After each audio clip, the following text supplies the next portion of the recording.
এখন তুমি অসুস্থ হইলে সারা রাত তোমার বিবি তোমার পাশে পাশে তোমার মাথায় পানি দেয়, হাত পা টিপে দেয়, আর তোমার জন্য কাঁদে। তোমার মা বাবা ছুটে আসে, ভাই বোন ছুটে আসে, কি লাগবে, কি খাবি বাবা, ক তোর কেমন লাগে।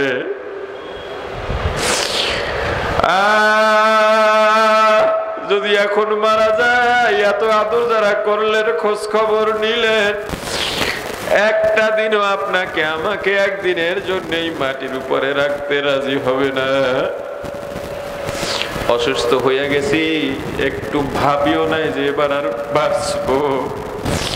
3 দিন কখন বেহুশ কখন হুশ কিচ্ছু জানি না। কুয়াকাটার থেকে মা বাবা ভাই বোন চলে আসছে, সবাই পাগল, কোথায় কি লাগবে ডাক্তার ডাকো, কবিরাজ ডাকো। বললাম লাভ নাই, আপনাদেরকে আমি স্থায়ীভাবে অন্তর থেকে উঠে দিছি, কারণ আমি বিশ্বাস করে নিছি আমি মারা গেলে আপনাদের সঙ্গে আমার আর কোনো সম্পর্ক থাকবে না। কিয়ামতের ময়দানে মা আপনার কাছে আমি দৌড় দিব যে আপনি সারা রাত তাহাজ্জুদ পড়ছেন যাতে আমরা আলেম হই, আমরা আলেম হই। কিয়ামতের ময়দানে আমি যদি একটা নেকের অভাবে আপনার কাছে যাই, আপনি আমাকে বলবেন চিনি না, আমার তো বিয়াই হয় নাই।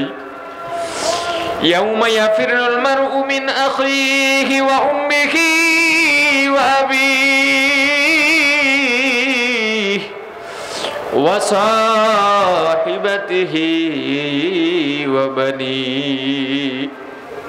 কিয়ামতের ময়দানে একজন আরেকজনকে দেখলে পালাবে। ইয়াউমা ইয়াফিরু, খালি সেদিন ভাগবে আর ভাগবে। মা বাবা সন্তানকে দেখলে সন্তান, মা বাবাকে দেখলে স্ত্রী স্বামীকে স্বামী, স্ত্রীকে, ভাই বোন ভাইকে, বন্ধুকে দেখলে শুধু পালাবে। ন্যাক দেওয়ার ডরে কার জন্য পাগল হইছ, লাভ নাই। ঈমানটাকে শক্ত করে মজবুত করে নাও, আর আল্লাহর বিধান আমল ইসলামকে আঁকড়ায় ধরো। রাসূলের তরিকায়, সাহাবায়ে কেরামের নমুনায়, কোন দুনিয়ার মানুষের বানানো রীতিনীতিতে নয়। আল্লাহ আমাদেরকে বোঝার এবং আমল করার তৌফিক দান করেন, সকলে বলি আমিন।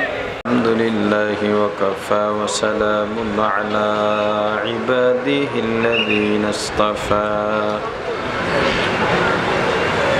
أما بعد فأعوذ بالله من الشيطان الرجيم.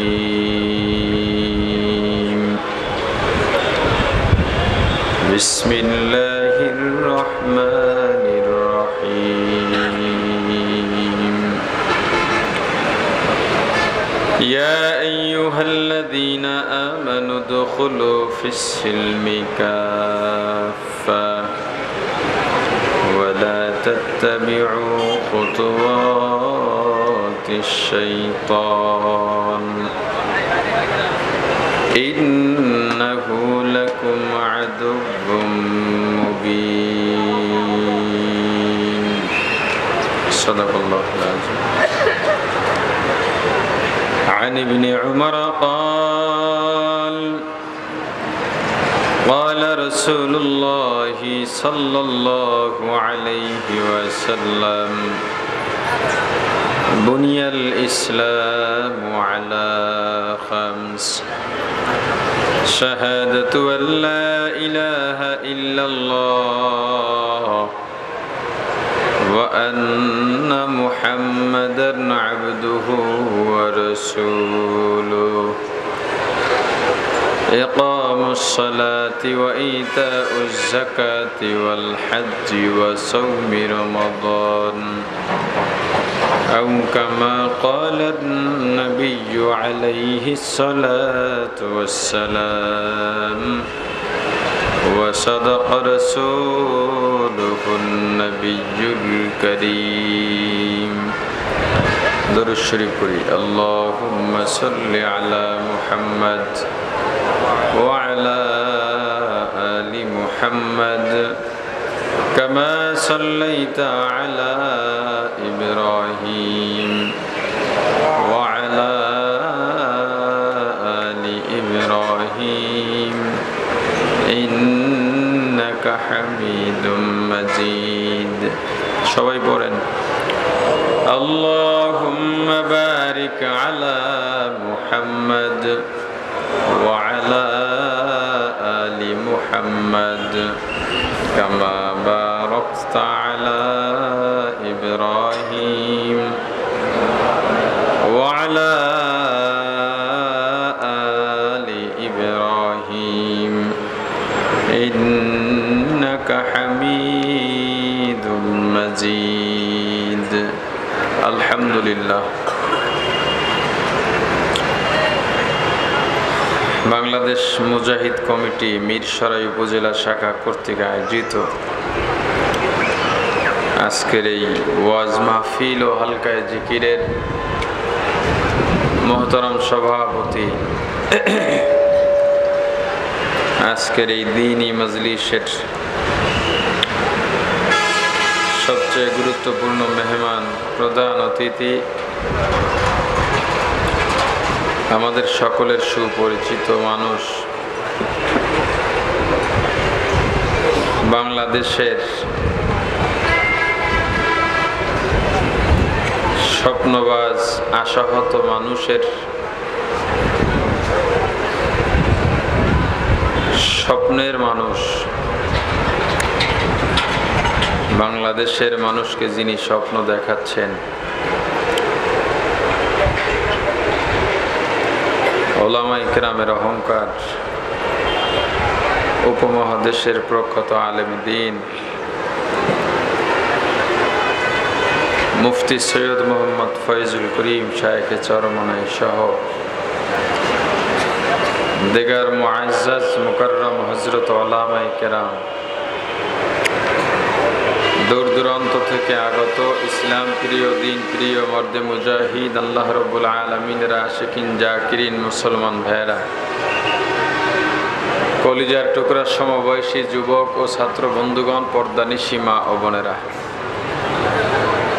আল্লাহ তাআলার দরবারে লাখো কোটি শুকর ও সুজুদ যেই মহান রব্বুল আলামিন আমাদেরকে হায়াতে তৈয়বা দান করে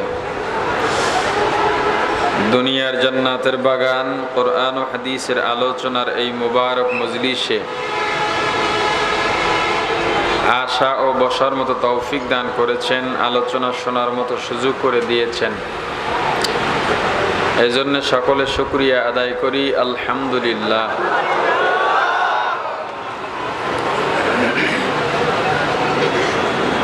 প্রত্যেকটা জিনিসের একটা উদ্দেশ্য থাকে, থাকে কি না? আপনারা বয়ান শুনতে আসছেন, এর একটা উদ্দেশ্য আছে না নাই? জিজ্ঞেস করলে 2-4 জন স্বচ্ছ উত্তর দিতে পারবে, বাকিরা বলতেই পারবে না কেন আসছে। হ্যাঁ, একটা উত্তর দিতে পারবে যে মাহফিলে আসছে বয়ান শুনতে। আসলে এর একটা উদ্দেশ্য থাকা দরকার, বয়ান শুনে কি করব বা কেন বয়ান শুনবো, এই উদ্দেশ্যগুলো আমাদের ভিতর থেকে চলে গেছে। আপনার কথা বুঝেন তো কেন চলে গেছে? বাংলাদেশে যাত্রা আগের তুলনায় কম না বেশি? হ্যাঁ, বেশি, মানে হুজুগ আর কি। যাত্রা কম না বেশি? নাই তো, যাত্রা আছে এখন আর খুব কম, শুনি না কোথাও। গানের কনসার্ট কম আছে, তবে আগের তুলনায় বেশি না কম?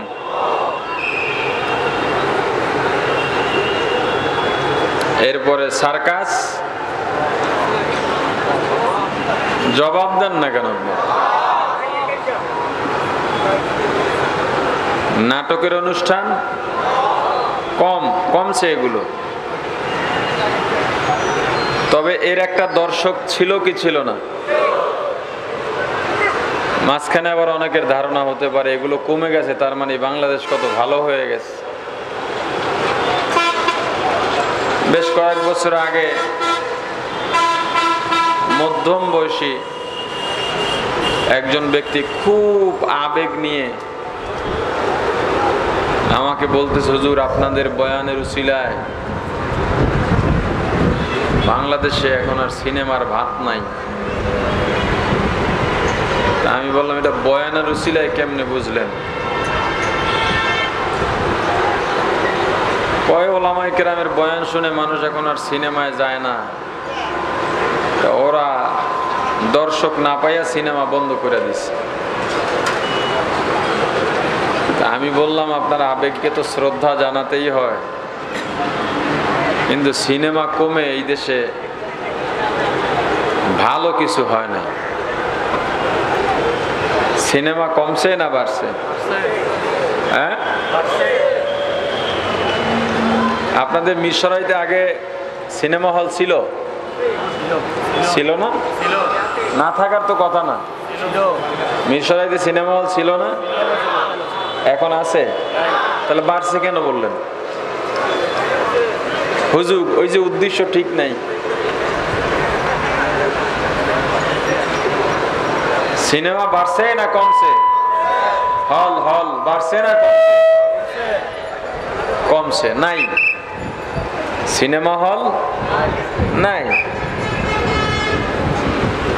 তো আমি বললাম, সিনেমা হল কমা অন্তত বাংলাদেশের জন্য রহমত না। একটু অবাক লাগছে, ঠিক না? আচ্ছা বলেন, এই যে ছোট ছোট বাচ্চা আছে, এদেরকে কি সিনেমায় টিকিট দিত, ঢুকতে দিত? জবাব দিয়েন ভাই। আপনারা কি ক্লান্ত? 12 দিন বিছানায় শোয়া ছিলাম, গতকালকে বাসার থেকে বাইরে নামছে, আর আজকে বাইরে নামলাম। মনে হয় যেন আমার চাইতো আপনারা ক্লান্ত। আমি চলে যাব, আমার হাত পা কাঁপতেছে। আমি সুন্নত নামাজ এখনো বসে বসে পড়ি, কথা জিজ্ঞেস করলে জবাব দেন।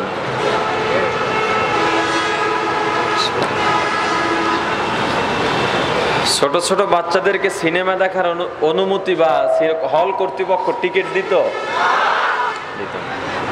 এই যে বুড়া মানুষ আছে, একেবারে দাড়ি পাইকে গেছে, মাঝে মাঝে দেখেন, এরা সিনেমায় যাইতো? আমরা হুজুররা কোনো সুযোগ ছিল যাওয়ার? সিনেমা তো ভালোই ছিল, বাচ্চারা যাইতো না, হুজুররা যাইতো না, বৃদ্ধরা যাইতো না, মহিলারা সিনেমায় যাওয়ার সংখ্যা বেশি ছিল? 2-4 জন বেহায়া মহিলা থাকলে যাইতো, লজ্জা নাই? এখন তো গুড়ার হাতে সিনেমা, বুড়ার হাতে সিনেমা, জওয়ানের হাতে সিনেমা, হুজুরের হাতে সিনেমা, মহিলার হাতে সিনেমা।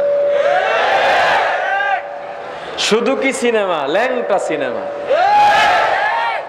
তাহলে সিনেমা বন্ধ হইয়া ফায়দা হইল কি?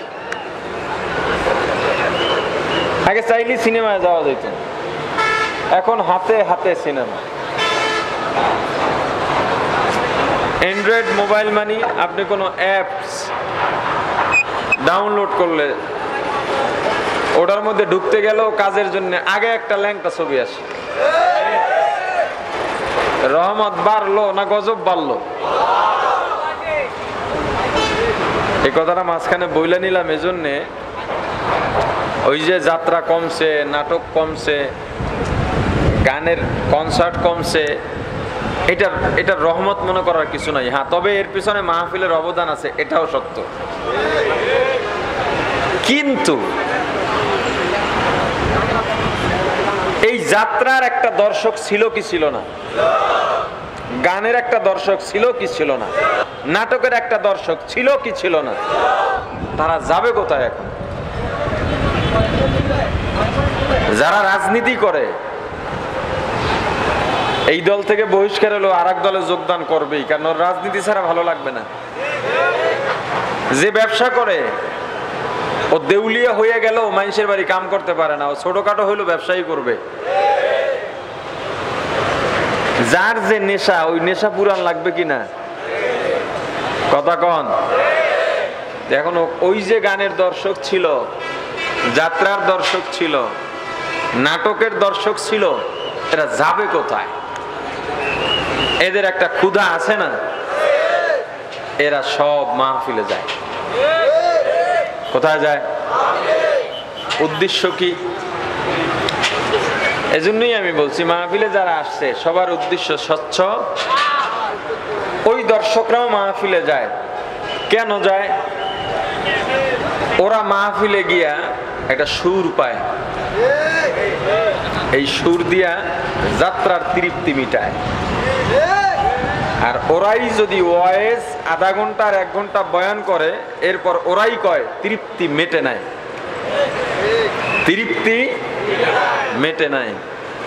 আর যে আমলের জন্য আসে, আধা ঘন্টার ওয়াজ শুনলে এই আধা ঘন্টার বয়ান যা শুনছে তো জিন্দিগি বইরাও আমল করে শেষ করতে পারবো না।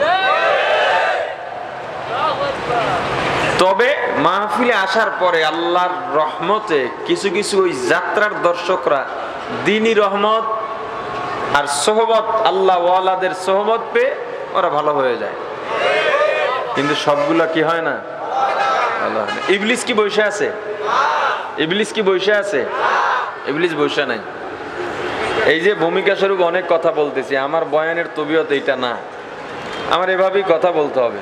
আমি আমার তবিয়ত অনুযায়ী আমার বয়ানের যে সিস্টেমে আমি কথা বলি, আমি ওভাবে পারবো না। আজকে আসছি দেখা করতে, আরিফকে আমি খুব স্নেহ করি, ওদের বাসায় আসা যাওয়া করছি কয়েকবার। তো চিন্তা করলাম নিজের শারীরিক অবস্থা খুবই খারাপ, সবাই বলতেছে একটু বাইরে বেরোলে ভালো লাগতে পারে, এজন্য আসলাম। তো কিছু কথাও বলতেছি।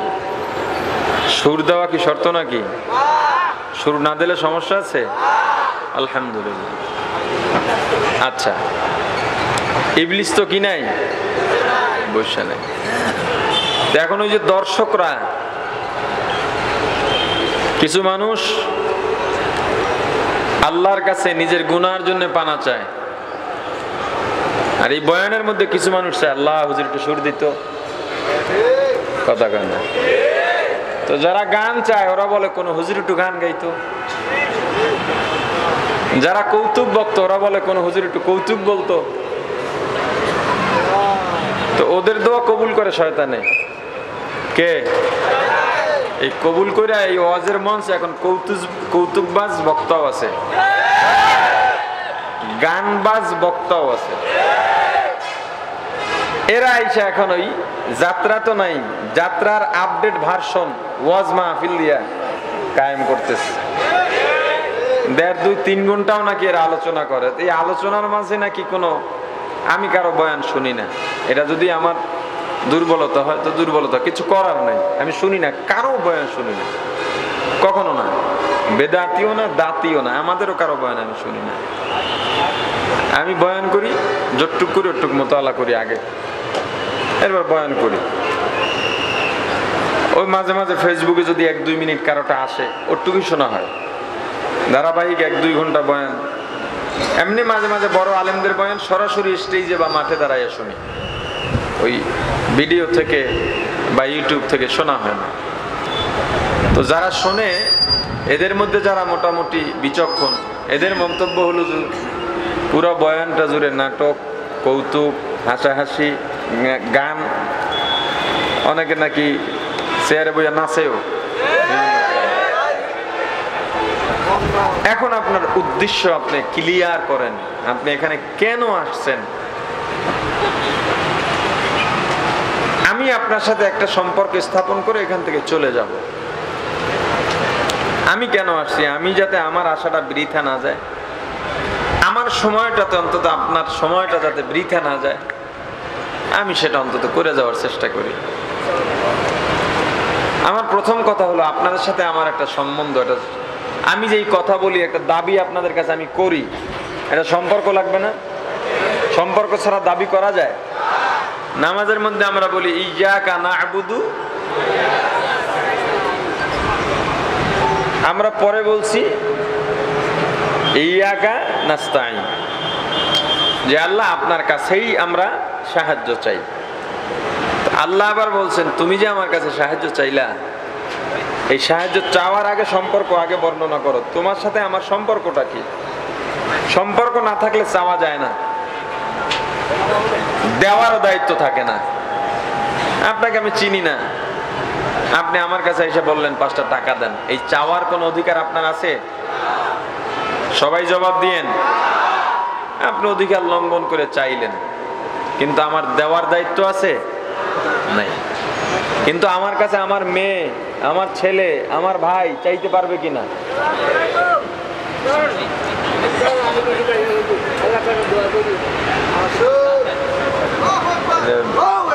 দিয়ে দেন। আমার ভাই বা আপনার ছেলে আপনার কাছে চাওয়ার অধিকার আছে না নাই? আপনার বিবির চাওয়ার অধিকার আছে না নাই? কেন? সম্পর্ক আছে। এটাই তো ভালো। জোরে আওয়াজ হইলে আমার মাথা ব্যথা করতেছে তো। আচ্ছা দেন, একটু দেন সামনে।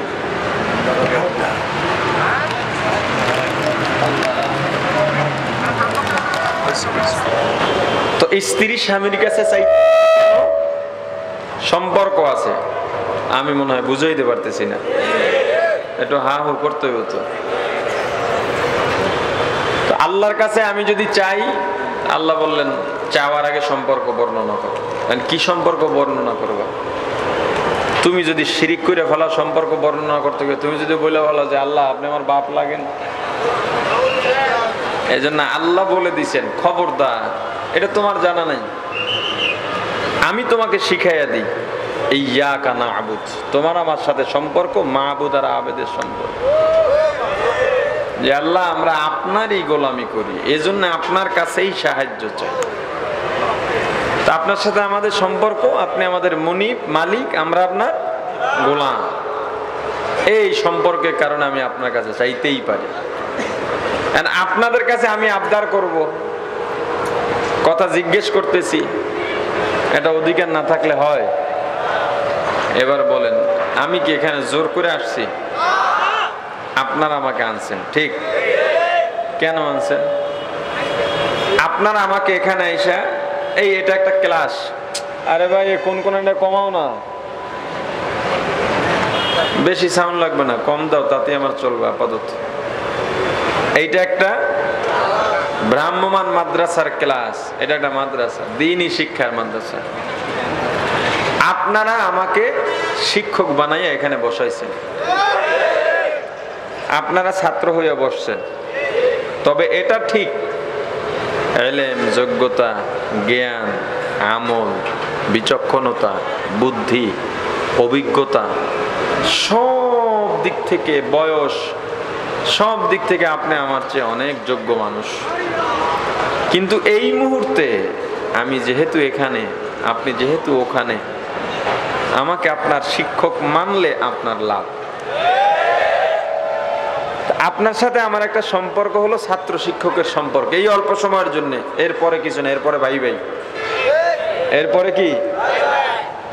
এই সময়টুকুর জন্য আমি আপনার শিক্ষক, আপনি আমার ছাত্র।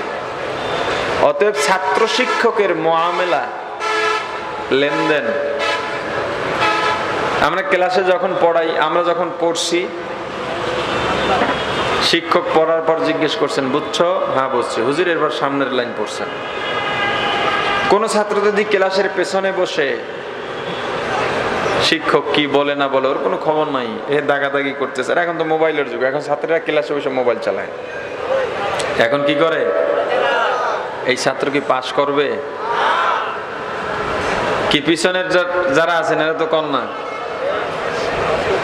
যারা পেছনে, যেই ছাত্ররা পেছনে থাইকা হুজুরের পড়ায় খেয়াল করে না, মন খামখেয়ালি বা মন খেয়ালি ভাবে চলে, এরা পরীক্ষায় পাস করে?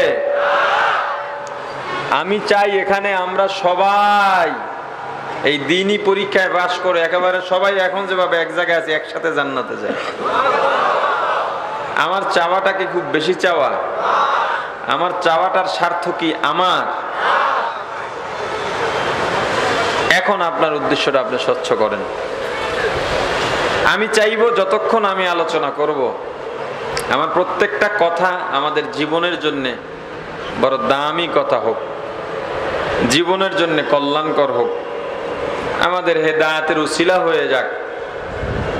যদি আপনি আপনার নিয়তকে পরিবর্তন করে ফেলতে পারেন, যারা আসছিলেন একটু গানের আশায়, গজল টজল অনেকে গায়, খারাপ কি? এটা তো খারাপ না। যদি বয়ান প্রসঙ্গে আমিও মাঝে মাঝে দেখা যায় 10-20টা মাহফিলের মধ্যে কোনো একটা মাহফিলে 1-2 লাইন গজল বলি, খারাপ না, এটা একটা ভালো। কিন্তু যারা শিল্পীদের গান গায়,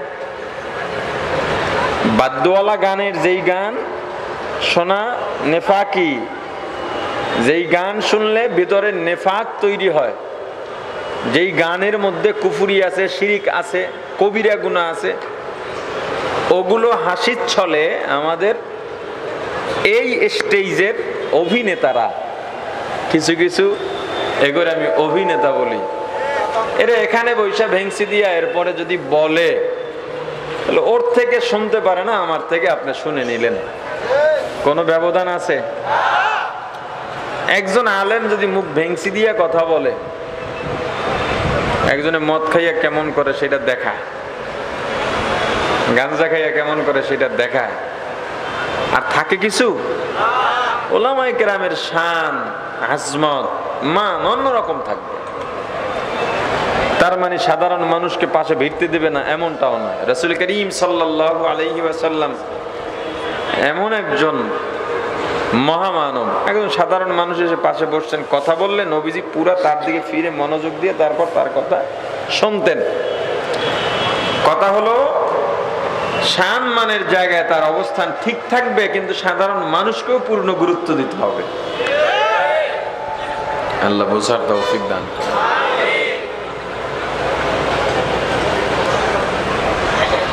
আল্লাহ, আপনাদের এইসব অঞ্চলে আমার কম আসা হয়, ঢাকার থেকে দূরে জন্যে, কারণ ক্লাসের একটা তাকাজা থাকে, দূরে এলে ওটা হয় না। এই জন্য ভূমিকা স্বরূপ এই কথাগুলো মনে করছি হয়তো বললে ভালো হবে, এজন্য বলছি। না হয় আমি তো খুতবা কতটুকু পড়ি শুনছেন, ওই খুতবার পরে আলোচনা শুরু করি। আল্লাহ বলেন, ইয়া আইয়ুহাল্লাযীনা আমানু, হে ঈমানদারেরা। আল্লাহ কাদেরকে ডেকেছেন? ঈমানদারদের ডেকে একটা নির্দেশ দিবেন, কি জানো, উদখুলু ফিস সিলমি কাফা, ইসলামের মধ্যে পরিপূর্ণ প্রবেশ কর। আল্লাহ ডেকেছেন কাদেরকে? মুখস্থ রাখবেন, উচ্চ আওয়াজে জবাব দিবেন। উচ্চ আওয়াজে জবাব দিলে সত্য সাক্ষী হিসেবে সওয়াব হবে। আল্লাহ ডেকেছেন কাদেরকে? ঈমানদারদের ডেকে কি হুকুম করলেন? পরিপূর্ণ ইসলামে পরিপূর্ণ ঢুকতে, ইসলামে পরিপূর্ণ। এরপর পরামর্শ দিচ্ছেন, লা তাত্তাবিউ খুতুওয়াতিশ শাইতান। এটাও আমর, আমি আলোচনা বোঝাবার জন্য বললাম। পরামর্শ দিলেন, শয়তানের ইত্তেবা অনুসরণ করো না। কেন? সতর্ক বাণী দিচ্ছেন, ইন্নাহু লাকুম আদুউম মুবিন। কারণ শয়তান তোমাদের প্রকাশ্য দুশমন। প্রকাশ্য মানে শয়তান দেখি আমরা, তাহলে প্রকাশ্য মানে কি? এর কয়েকটা ব্যাখ্যা আছে, আমি এক কথায় যেটা বলি সেটা হলো শয়তান জবরদস্ত দুশমন। প্রকাশ্য শয়তানও আছে, এই ব্যাখ্যাটার মধ্যে আছে। মূল কথা হলো শয়তান, সেটা মানুষ শয়তান হোক আর জিন শয়তান হোক, সবই আমাদের জন্য জবরদস্ত দুশমন। এর চাইতে বড় দুশমন আমাদের নাই। দুনিয়ার দুশমন দুনিয়ায় ব্যবসায় ক্ষতি করতে চায়, আর শয়তান আপনাকে আমাকে দুনিয়ায়ও ক্ষতি করতে চায়, পরকালের জাহান্নামে পাঠাইতে চায়। আল্লাহ ডেকেছেন কাদেরকে? ঈমানদারদের ডেকে কি হুকুম করেছেন? পরিপূর্ণ ইসলামে ঢুকতে। এই পরিপূর্ণ শব্দটা জুড়ে দিবেন, পরিপূর্ণ ইসলামে পরিপূর্ণ ঢুকতে। একটা সুয়ালে মুকাদ্দার, ঈমানদার তো এমনিই ইসলামের মধ্যে থাকার কথা, আল্লাহ আবার আলাদা ইসলামে ঢুকতে বললেন কেন? ইসলাম আর ঈমান নিয়ে আমরা যখন পড়ছি, তখন হুজুররা এই সপ্তাহের পর সপ্তাহ একের পর এক ইশকাল মোড়ে বন্ধ হইতো না, হুজুররা পড়াইতেন বুখারী শরীফে ঈমান ইসলাম। আমি অল্প একটু আলোচনা করব বোঝার জন্য, আশা করি বোঝাও দরকার আছে সব বিষয়। কারণ অনেকে বলে আমার ঈমান ঠিক আছে, আসলে এই আলোচনাগুলো আমাদের সমাজে বেশি বেশি হওয়া দরকার বলে আমার নিজের কাছে উপলব্ধি হলো। বিদায় ঈমান আর ইসলাম নিয়ে শেষ দিকে বা এবছরও বেশ সব জায়গায় আলোচনাটা করার বেশি চেষ্টা করি।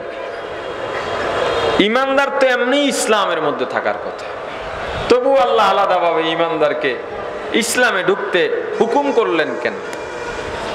পবিত্র কোরআনুল কারীমের বিভিন্ন জায়গায় আল্লাহ রাব্বুল আলামিন এভাবে ইমানদারদের ডেকেছেন আর একটা নির্দেশ দিয়েছেন, এক এক জায়গায় এক এক নির্দেশ দিয়েছেন।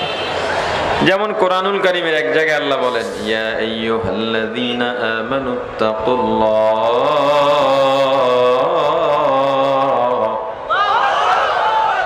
হে ঈমানদারেরা আল্লাহকে ভয় করো। ইত্তাকুল্লাহ, তোমরা আল্লাহকে ভয় করো। কাকে? ঈমানদার তো এমনি আল্লাহকে ভয় করার কথা। ঈমানদার আল্লাহকে ভয় করবে না তো বেঈমানরা করবে? কথা বলে না।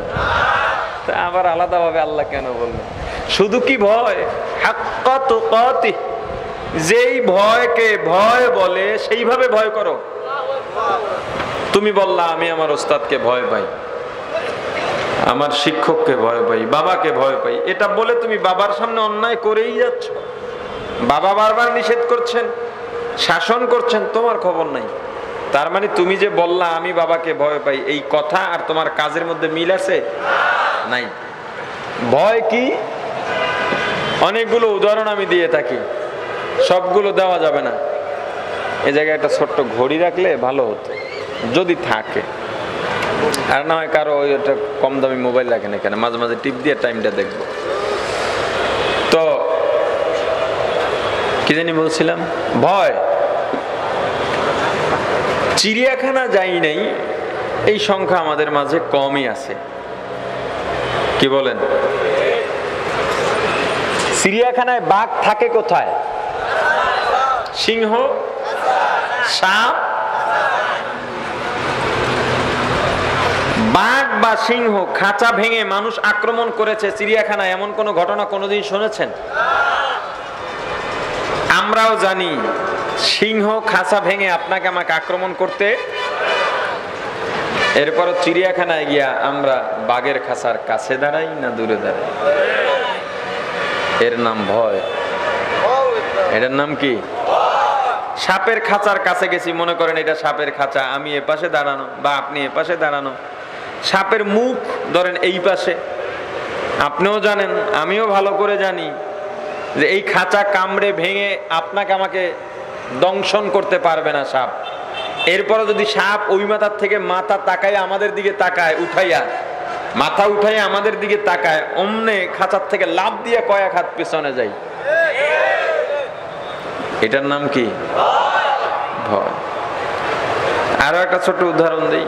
মনে করেন আপনার এলাকার একজন মিথ্যাবাদী মানুষ, যে 100-র মধ্যে 95টা মিথ্যা বলে। কিসের কারণে? আরো একটা উদাহরণ দিই। পুকুর যে সেচ করে, আপনাদের দিকে কি বলে? পুকুরের পানি উঠায় ফেলায়, মানে মেশিন দিয়ে উঠায় মাছ ধরে। হিসে পুকুর যখন হিসে না, আচ্ছা, এরপর আপনি মাছ ধরতেছেন, আপনার পুকুরের কান্দি, আমাদের দিকে কান্দি বলে, মানে পুকুর পাড়, পাড়ে দুইজন শিক্ষিত মানুষ দাঁড়ায় রয়েছে, একেবারে আপ টু ডেট শিক্ষিত মানুষ। একজন শিক্ষিত আপনাকে ডেকে বললেন, এই ভাই এদিকে আসো তাড়াতাড়ি, এখানে একটা গর্তে আমি দেখছি বড় একটা বোয়াল মাছ বা শোল মাছ ঢুকছে। আপনি খুব লোভ নিয়ে আশা নিয়ে দৌড় দিচ্ছেন, পানি তো নাই, পানি তো উঠায় ফেলাইছে, মাছ আর যাইব কই, গর্ত আর কত বড় হবে।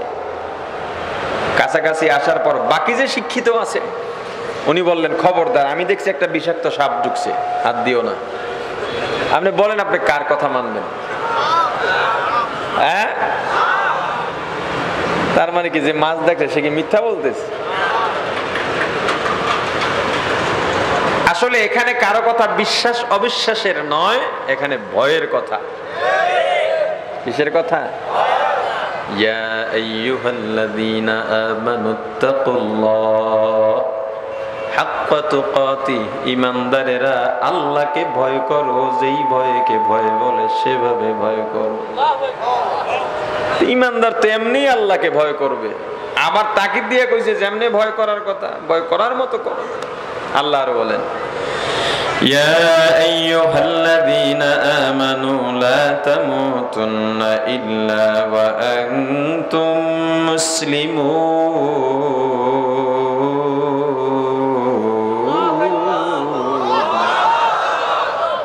হে ইমানদারেরা, মুসলমান না হয়ে মরো না। ইমানদার তো এমনিই মুসলমান হয়ে মরার কথা। এরকম বিভিন্ন জায়গায় আল্লাহ ইমানদারদের ডেকেছেন আর বলেছেন এইটা কর, ওইটা কর, ওইটা কর। কিন্তু আরো মারাত্মক কথা আছে। আল্লাহ এক জায়গায় বলেন, ইয়া আইয়ুহাল্লাযীনা আমানু আমিনু, হে ইমানদারেরা ঈমান আনো। ইমানদারকে কি বলছেন? আরো মারাত্মক হয়ে গেল। বুঝেন বুঝেন? আচ্ছা, যা বলতেছি বুঝতেছেন? ইমানদার ঈমান আনো। যে নামাজ পড়ে না তাকে বলতে পারি ভাই নামাজ পড়ো। যে রোজা রাখে না তাকে বলা যায় ভাই রোজা রাখো। যে পর্দা করে না তাকে বলা যায় ভাই পর্দা করো। কিন্তু আল্লাহ ঈমানদারকে বললেন, যার ঈমান নাই তাকে বলা যায় ভাই ঈমান আনো। অথচ আল্লাহ বললেন ঈমানদার ঈমান আনো। এই যারা বলে হুজুররা এত ওয়াজ দিয়া কি হয়, জুমার বয়ান যাদের সহ্য হয় না, খতিব সাহেব এত ওয়াজ কেন করেন, প্রত্যেক সপ্তাহে তো ওয়াজ শুনি, আপনার বয়ান শুনি, জানি আপনি কি বলবেন। ওরে নাফরমান, শোন আল্লাহ কি বলেন। তোর মতো গাধাকেই আল্লাহ ডাক দিয়া বলেন ঈমান আন। আবার যারা বলে মুসলমানের মধ্যে ঈমানের দাওয়াত কি, দাওয়াত দিমু কাফের মুশরিকের মধ্যে,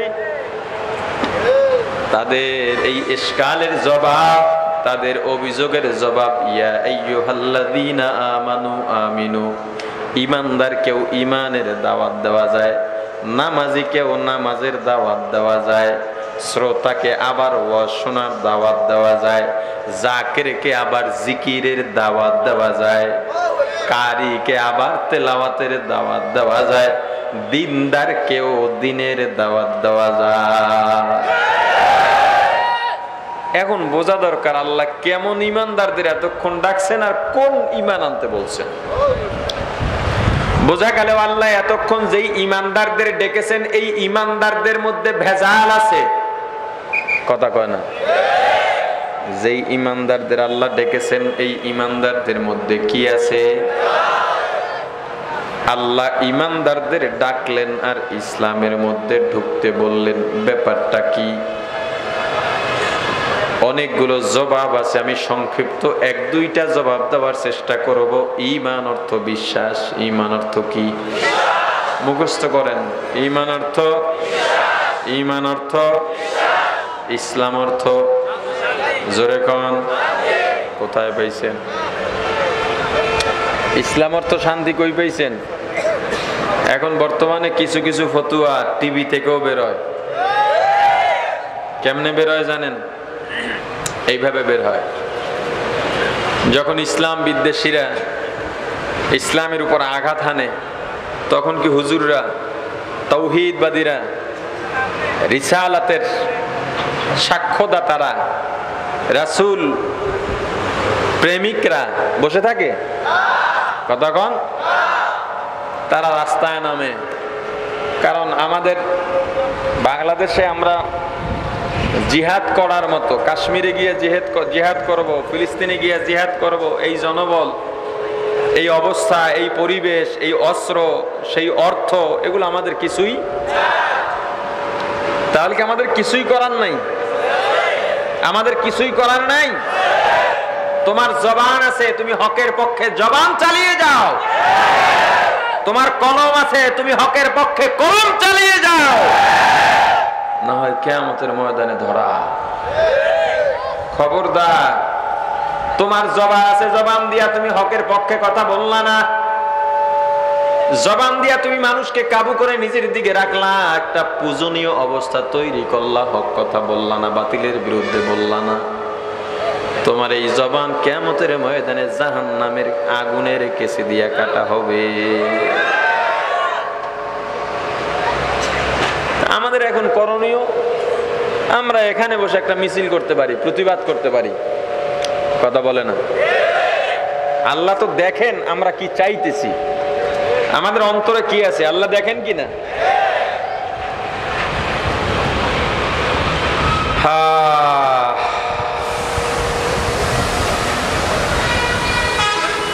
তো আমরা যখন মিছিল করলাম, প্রতিবাদ করলাম, তখন ওই টকশোর মধ্যে বড় বড় মোষওয়ালা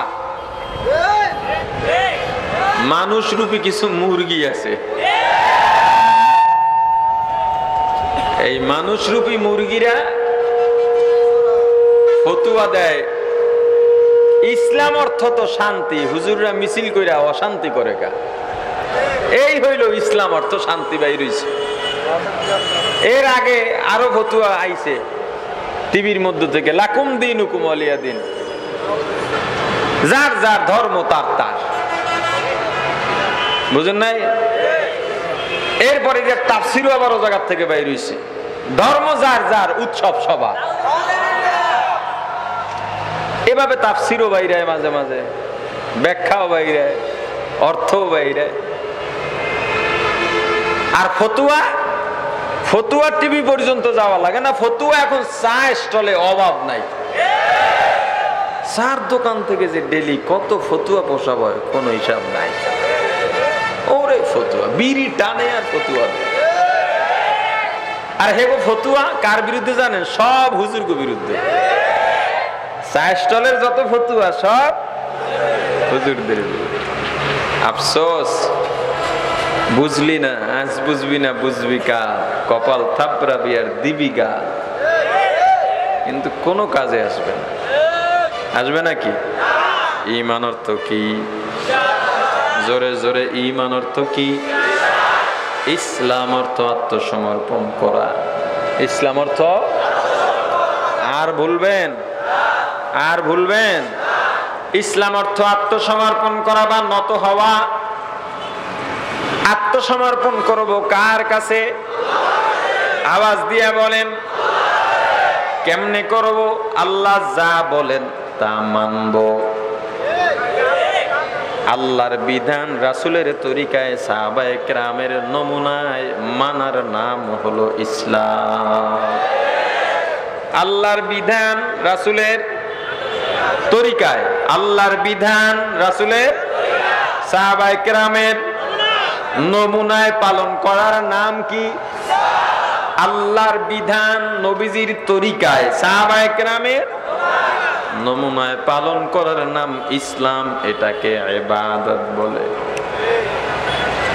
তাহলে আমরা আল্লাহর বিধান মানবো, আল্লাহর বিধান মানার মাধ্যমে আল্লাহর কাছে আত্মসমর্পণ করব।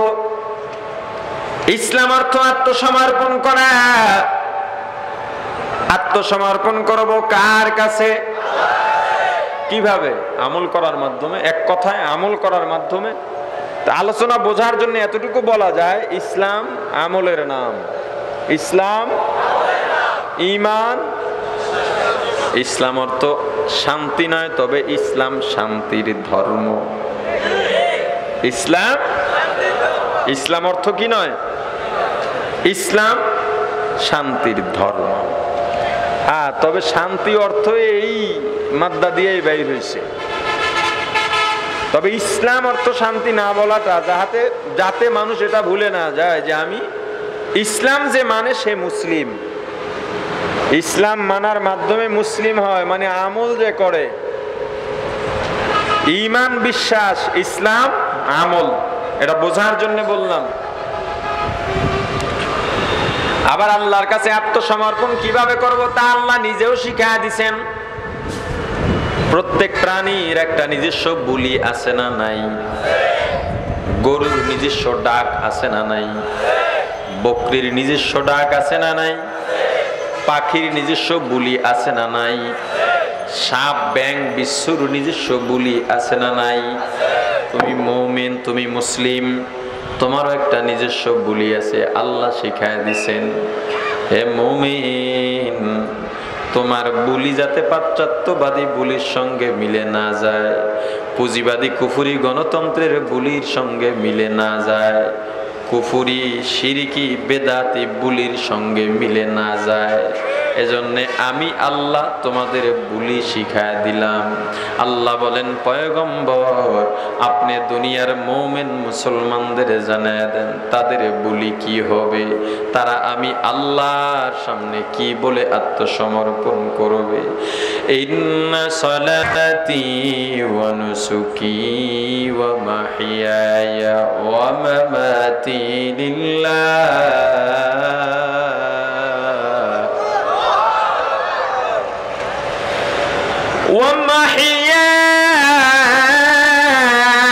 ومحياي ومماتي لله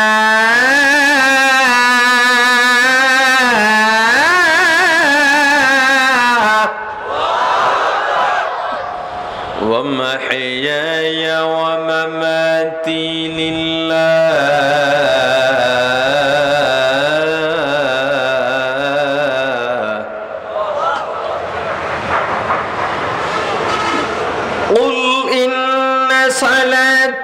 ونسكي ومحياي ومماتي لله رب العالمين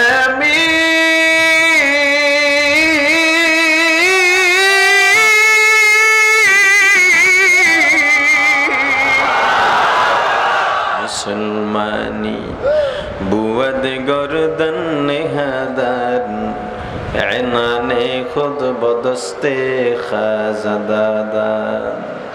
মুসলমান তোমার বুলি হবে আল্লাহ। আমার জীবন, আমার মরণ, আমার তাকওয়া, আমার পরহেজগারি, আমার নামাজ, আমার কুরবানি, আমার রোজা, আমার ইবাদত, আমার দুনিয়ার যা কিছু আছে সব একমাত্র কার জন্যে? আওয়াজ দিয়া বলেন কার জন্যে? বলেন একমাত্র আল্লাহর জন্যে। কার জন্যে? কার জন্যে? কার জন্যে? আল্লাহর উপরে ভরসা করা যায়নি, আল্লাহর উপরে তাওয়াক্কুল করা যায়নি। ওয়া তাওয়াক্কাল আলাল্লাহ, ওয়া তাওয়াক্কাল আলাল্লাহি ওয়া কাফা বিল্লাহি ওয়াকিলা। सारे दुनिया हो मुखालिफ कुछ नहीं नुकसान, सारे दुनिया हो मुखालिफ कुछ नहीं नुकसान, डर नहीं कुछ गम नहीं कुछ जब खुदा रहमान, डर नहीं कुछ गम नहीं कुछ जब खुदा रहमान। मल्लाहुल मौला फलाहुल कुल। যেই বান্দা আল্লাহর গোলাম হয়ে যায় আল্লাহ সারা পৃথিবী তার গোলাম বানায় দেন। তুমি যদি আল্লাহর উপরে ভরসা করতে পারো আল্লাহই তোমার জন্য যথেষ্ট। তুমি যদি আল্লাহর উপরে তাওয়াক্কুল করতে পারো সারা পৃথিবী ধ্বংস হয়ে যাবে, তোমার এক জাররা পরিমাণ ক্ষতি কেউ করতে পারবে না। ঈমান অর্থ কি? জোরে বলেন। বিশ্বাসের নাম, বিশ্বাসের নাম, আমলের নাম। ঈমান অর্থ কি? ইসলাম অর্থ, মূল অর্থ কি? মনে থাকবেনি। এবার দেখেন আল্লাহ ঈমানদারকে ইসলামের মধ্যে পরিপূর্ণ কেন ঢুকতে বললেন? ঈমান অর্থ বিশ্বাস। শুধুমাত্র ঈমান দিয়া কেউ জান্নাতে যাইতে পারবে না। ভালো করে বুঝবেন, বিভ্রান্ত হবেন না।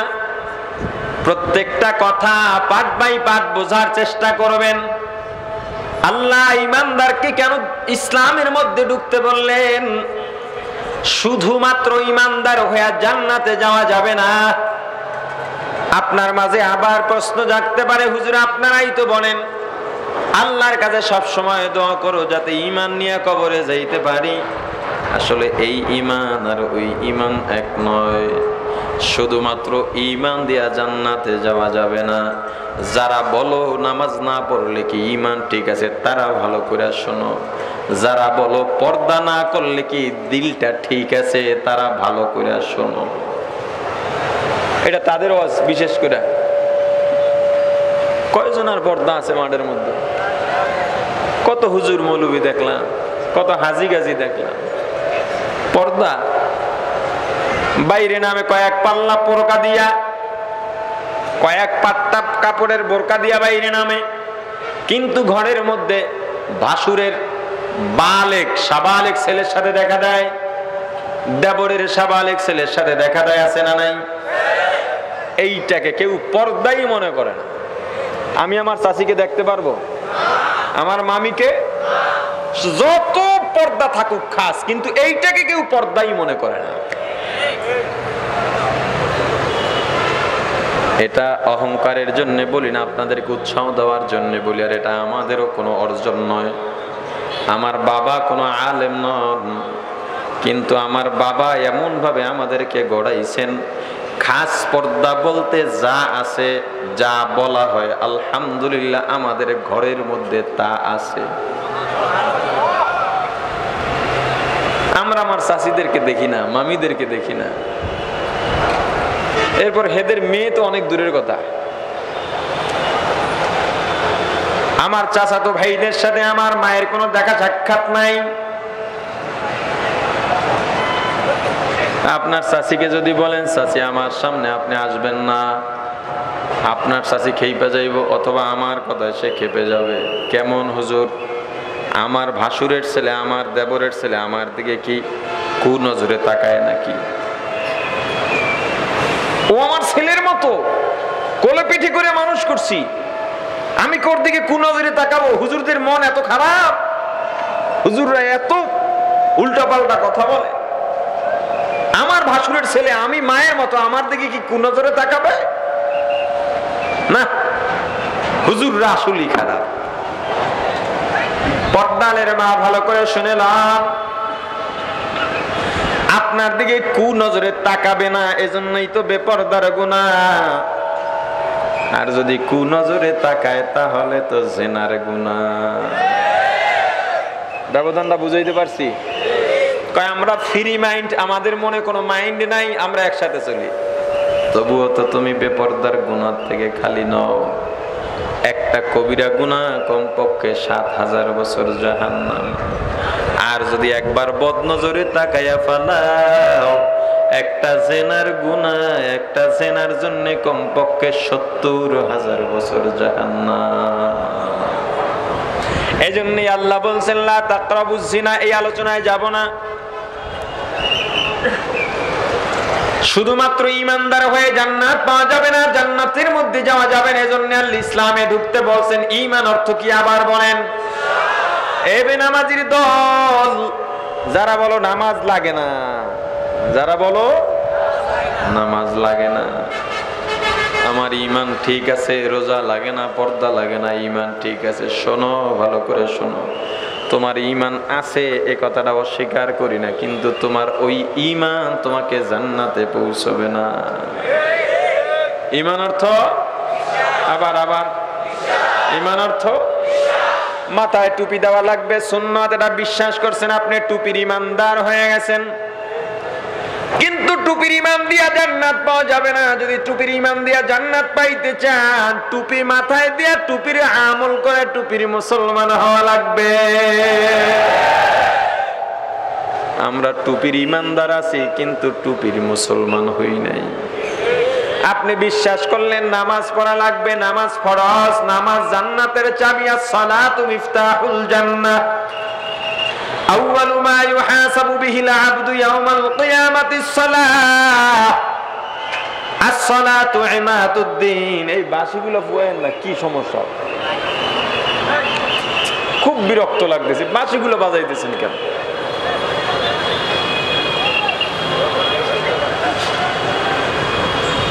আপনি বিশ্বাস করলেন নামাজ লাগবে, নামাজ ফরজ, নামাজ ওয়াজিব, আপনি সব বিশ্বাস করছেন, আপনি নামাজের ঈমানদার হয়ে গেছে, কিন্তু এই ঈমান দিয়ে কোনো ফায়দা নাই। শুধুমাত্র নামাজের ঈমান দিয়ে জান্নাত পাওয়া যাবে না। যদি জান্নাত পাইতে চান, নামাজ নিজে আদায় করে, নামাজের আমল করে, নামাজের মুসলমান হওয়া লাগবে।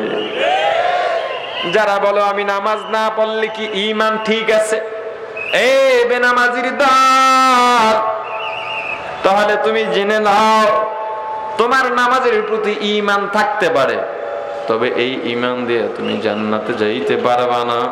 যদি জান্নাতে যাইতে চাও তাহলে তোমার নামাজের আমল লাগবে, ইসলামের সমস্ত আমলগুলো লাগবে, কি লাগবে না? আল্লাহ ঈমানদারদের ইসলামের মধ্যে কেন ঢুকতে বললেন? নবীজির জলিলুল কদর এক সাহাবী হযরত আব্দুল্লাহ ইবনে সালাম রাদিয়াল্লাহু তাআলা আনহু ইসলাম গ্রহণ করার পর ইসলামের বিধিবিধান সব মানতেছেন, সব। ইসলামের হালালকে হালাল জানেন, হারামকে হারাম জানেন, ফরজকে ফরজ জানেন, ওয়াজিবকে ওয়াজিব জানেন। শুধুমাত্র উটের গোশত খাইতেন না। কি খাইতেন না? উটের গোশত ইসলামে হালাল না হারাম? আব্দুল্লাহ ইবনে সালাম রাদিয়াল্লাহু তাআলা আনহু হালাল জানছেন না হারাম জানছেন? হালাল জানছেন, কিন্তু নিজে আমল করেন নাই, খান নাই। এটুক ব্যাপার। ব্যাপারটা বড় না ছোট? জোরে জোরে জোরে। ব্যাপারটা বড় না ছোট? আল্লাহ আয়াত নাজিল করে দিলেন, ইয়া আইয়ুহাল্লাযীনা আমানু, হে আব্দুল্লাহ ইবনে সালাম এবং দুনিয়ার কিয়ামত পর্যন্ত মুমিনরা, ঈমানদাররা শোন, ইসলামে যেহেতু ঢুকেছো, উদখুলু ফিস সিলমি কাফা, ঢুকছো যেহেতু ঢুকছো, পরিপূর্ণ ঢোকো। গ্লাসের মধ্যে এক ফোঁটা পানিও যাতে বাকি না থাকে।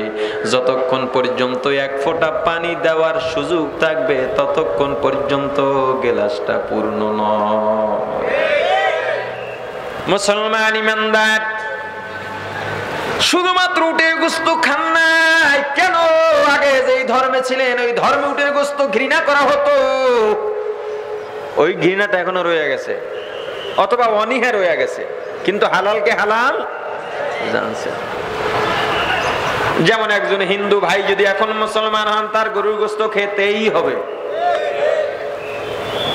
আমরাও তো অনেকে গরুর গোশত খাই না, মুসলমানে আছি না নাই? কেন খাই না?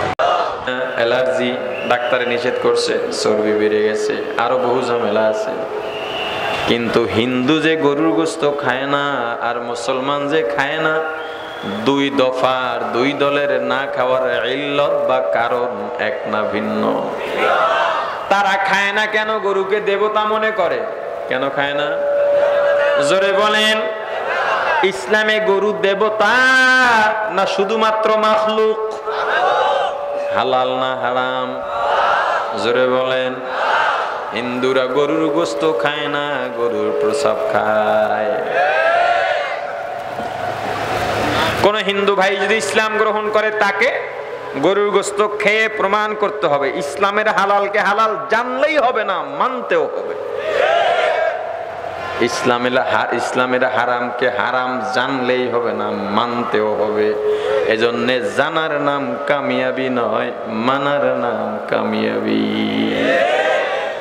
তুমি জানো অনেক কিছু, জানো, হুজুর জানি জানি। আপনারা কি জানেন? ও বহু, আমরাও জানি। মাদ্রাসায় না বললে কি আমরাও জানি কিছু। তুমি জানলে কত হবে মিয়া? তুমি জানো তাতে কি হয়েছে? জানে তুই বিলিস, হুজুর করে থামাইয়া দেয়। মাদ্রাসায় গিয়া মাঝে মাঝে ধমক টমক দেওয়া না, পার্টি আছে না? আবার হুজুররা যদি আসে কোনো কারণে, কথায় কথায় হুজুরে যদি কোনো কথায় কথায় একটু বইলা ফেলায়, কথাটা যদি আওয়ামী লীগের বিরুদ্ধে যায় বা বিএনপির বিরুদ্ধে যায়, উনি তো আওয়ামী লীগের একজন হেডকুলুপ, উনি একজন বিএনপির কি জানি, ওনার তখন মোশন বাইরা যায়। আমার দলের বিরুদ্ধে কথা বললেন, জানি জানি। আপনারা যা জানেন আমরা অতদূর না জানলো আমরাও কিছু জানি। তুমি যে কোন কোসে জানো তা আমরাও জানি। আজকে দলের নেতার জন্য জীবনটারে শেষ করতেছ রে গাধা।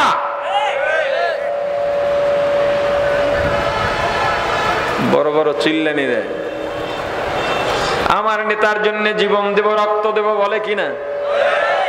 এ আহাম্মক নেমোখারাম, কার রক্ত তুমি কাকে দাও? কার জীবন কাকে দাও? তোমার রক্ত তোমাকে কে দান করছেন? তোমার জীবন তোমাকে কে দান করছেন? আল্লাহর দেওয়া রক্ত আর জীবন দিয়া দুনিয়ার কুফরি গণতন্ত্রের পক্ষে লাফাবার স্লোগান দাও, এই রক্ত তোমার জাহান্নাম ছাড়া উপায় না। খুব সাবধান। শুধুমাত্র উটের গোস্ত খান নাই, আল্লাহর কাছে পছন্দ হয় নাই। ও মুসলমান ইমানদার, ইসলাম যদি মানতে চাও, ইসলাম পরিপূর্ণ মানো, এক জাররা বাকি থাকলেও হবে না। নামাজ পড়ো, রোজা রাখো না, হবে না। আল্লাহ বলেন হয় নাই উদখুলু ফিস সিলমি কাফা, নামাজ পড়লা রোজাও রাখলা মিথ্যা ছাড়ো নাই, আল্লাহ বলেন হয় নাই উদখুলু ফিস সিলমি কাফা। নামাজ পড়লা রোজা রাখলা মিথ্যাও ছাড়লা হারামও ছাড়লা, কিন্তু এখনো বেপরদায় ঘোরাফেরা করো, আল্লাহ বলে না হয় নাই উদখুলু ফিস সিলমি কাফা। তুমি ইসলামের সামান্য একটা বিধান মানো না, হয় নাই, হয় নাই। তুমি যদি জাররা গুনাহ করো, জাররা গুনার শাস্তি ভোগ করা লাগবে, লাগবে কিনা? ফামান ইয়ামাল মিসকালা যাররাতিন শাররান ইয়ারা, যদি এক জাররা গুনাহ করো আল্লাহর গোলাম, এক জাররা গুনার শাস্তি কবরে ভোগ করা লাগবে, কিয়ামতেও ভোগ করা লাগবে, কি লাগবে না? কবরে আযাব কয়জন সহ্য করতে পারবেন? এই যারা ইসলাম মানো না, আমল নাই, আমলের কোনো তাকাজাও নাই, নিজের মাঝে কোনো পেরেশানি নাই, পেরেশানি নাই, মুসলমানের মাঝে কোনো পেরেশানি দেখা যায় না। পেরেশানি আছে, ব্যবসায়ী একটু কেমনে লস খাইল, কর্মচারী কই ওরে ডাক, ওরে বাইরে কর, আর একটা নতুন নিয়োগ দে। তোমার মাঝে যে আমল নাই, এখন যদি মারা যায়, এখন যদি আজরাইল সামনে দাঁড়াইয়া যায়, আবার কি উপায় হবে এই তাকাজার, এই পেরেশানি তোমার মাঝে দেখা যায় না। মুমিন তুমি মুসলমান, তোমার মাঝে তো এই চিন্তা সব সময় থাকবে, আমার এখন যে আমলের অবস্থা, আমি এখনো নামাজে দাঁড়াইয়া বিল্ডিং বানাই, নামাজে দাঁড়াইয়া মেম্বার চেয়ারম্যান এমপি নির্বাচন করি, এখন আমি আমার নামাজ খুশু খুজুর সাথে পড়তে পারি না, আমি আমার রোজা তাকওয়ার সাথে রাখতে পারি না, আমার জিকিরের মধ্যে হুজুরি কলব নাই, আমার তেলাওয়াতের মধ্যে মানুষকে দেখানোর ইচ্ছা, আমার আমল তো এমনিই নাই, যতটুকু আছে সব খলল আর খলল। এই মুহূর্তে যদি আজরাইল দাঁড়াইয়া যায়, জাহান্নাম ছাড়া উপায় হবে না। এ দুনিয়ার পাগলেরা, যারা দুনিয়ার জন্য পাগল হয়ে গেছে, যেই সন্তান, যেই মা বাবা, যেই স্ত্রীর জন্য পাগল, একবার কি চিন্তা করছো যে এই সন্তানের জন্য এত কিছু করতেছো, যে স্ত্রীর জন্য, আত্মীয় স্বজনের জন্য এত কিছু করতেছো, এখন যদি তোমার আমার চক্ষু দুইটা স্থায়ীভাবে বন্ধ হয়ে যায় না, এখন তুমি মারা যাইবা, সন্তানগুলো কয়েকদিন কান্নাকাটি করে আর তোমার দিকে ফিরেও তাকাবে না। এখন তুমি অসুস্থ হইলে সারা রাত তোমার বিবি তোমার পাশে পাশে তোমার মাথায় পানি দেয়, হাত পা টিপে দেয়, আর তোমার জন্য কাঁদে। তোমার মা বাবা ছুটে আসে, ভাই বোন ছুটে আসে, কি লাগবে, কি খাবি বাবা, ক তোর কেমন লাগে।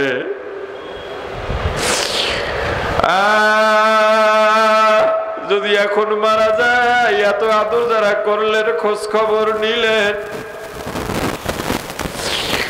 একটা দিনও আপনাকে আমাকে একদিনের জন্যই মাটির উপরে রাখতে রাজি হবে না।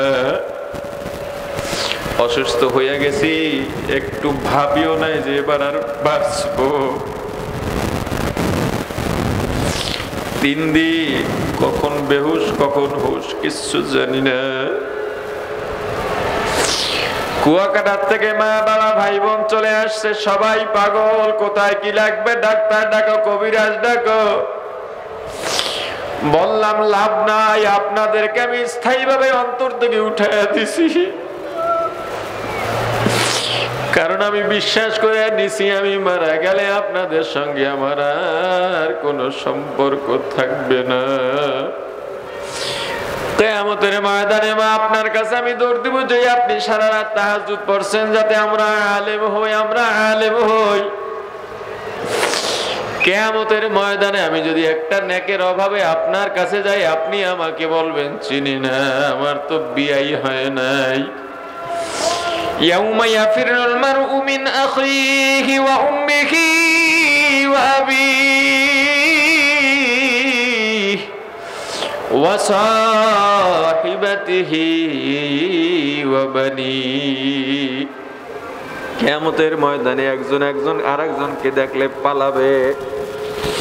ইয়াউমা ইয়াফিরু, খালি সেদিন ভাগবে আর ভাগবে। মা বাবা সন্তানকে দেখলে সন্তান, মা বাবাকে দেখলে স্ত্রী স্বামীকে স্বামী, স্ত্রীকে ভাই বোন, বোন ভাইকে বন্ধুকে দেখলে শুধু পালাবে ন্যাক দেওয়ার ডরে। কার জন্য পাগল হইছো? লাভ নাই, ঈমানটাকে শক্ত করে মজবুত করে নাও।